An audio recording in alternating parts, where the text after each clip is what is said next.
Assalamualaikum warahmatullahi wabarakatuh. Kami dari kelompok E untuk mata kuliah Accounting and Finance akan menjelaskan sedikit mengenai risk management. Untuk risk and management kita ada quote yang terkenal dari Warren Buffett, yaitu "Don't put all your eggs in one basket." Dan di sini kaitannya nanti tentang index fund yang akan dijelaskan oleh teman-teman saya. Next.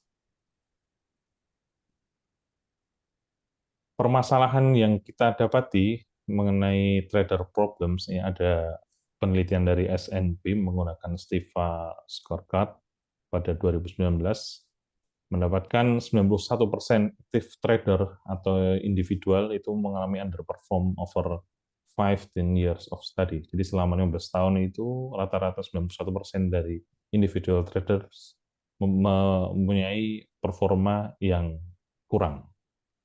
Kemudian kaitannya dengan chapter di buku di Brigham mengenai Essential of Financial Management. Di situ bisa kita lihat di penjelasannya untuk figure di tabel 88, kita bisa lihat bahwa number of stock in portfolio semakin banyak akan mengurangi resiko dari portofolio semakin signifikan.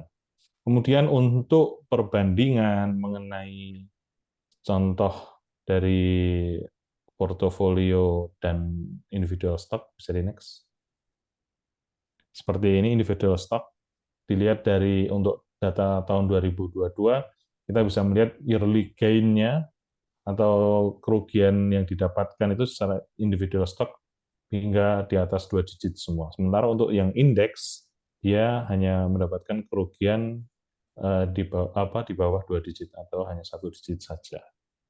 Monggo next. Untuk pengertian dari indeks fund sendiri, indeks fund merupakan suatu instrumen reksadana yang pengelolaannya dilakukan dengan tujuan mendapatkan return atau imbal hasil yang mendekati nilai dari indeks acuan. Jenis indeks yang digunakan dapat berbentuk indeks saham ataupun obligasi. Memilih indeks fund sebagai instrumen investasi adalah langkah yang tepat agar bisa membuat aset bertumbuh. Alasannya karena instrumen tersebut memiliki nilai resiko yang lebih rendah ketimbang dengan saham. Next, indeks fund dibuat oleh manajer investasi yang sekaligus bertugas membuat portofolio saham yang memiliki nilai sesempurna mungkin. Secara teori, ketika aktivitas pengelolaan terhadap portofolio tersebut dilakukan dengan baik, nilai saham akan berkembang selaras dengan indeks pasar saham. Contohnya, seseorang mencoba untuk membeli reksadana indeks S&P 500. Manajer investasi bakal melakukan pembelian dengan komposisi yang sama persis dengan 500 emiten yang terdapat pada indeks S&P 500 tersebut. Next, untuk keunggulannya sendiri, keunggulan dari indeks fund yang pertama adalah modal terjangkau. Selayaknya jenis reksadana lainnya, indeks fund juga bisa dimulai dengan modal yang kecil.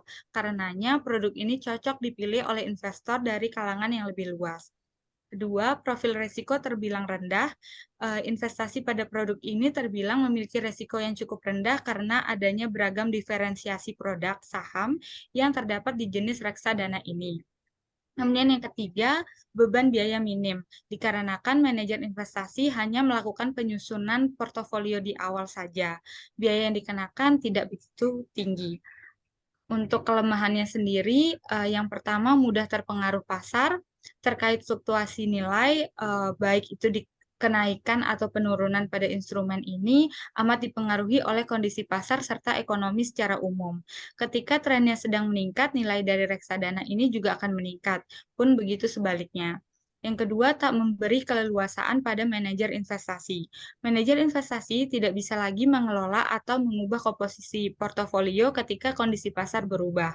Yang ketiga, potensi keuntungan terbatas. Keuntungan investasi pada produk ini juga terbilang terbatas karena sepenuhnya disesuaikan dengan indeks acuannya. Next, bisa dilanjut Mas Mari. Ya, selanjutnya contoh indeks fund. Berikut terdapat beberapa contoh indeks fund yang bisa kita beli.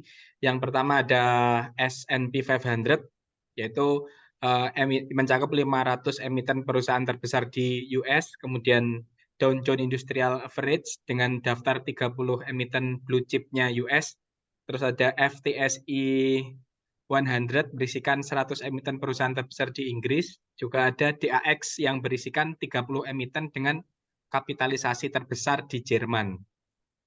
Kalau di Indonesia sendiri ada beberapa indeks fund juga yang bisa kita beli. Di antaranya ada LQ45, IDX 30, Srikahati, HighDiv 20, ISSI, dan IHSG itu sendiri.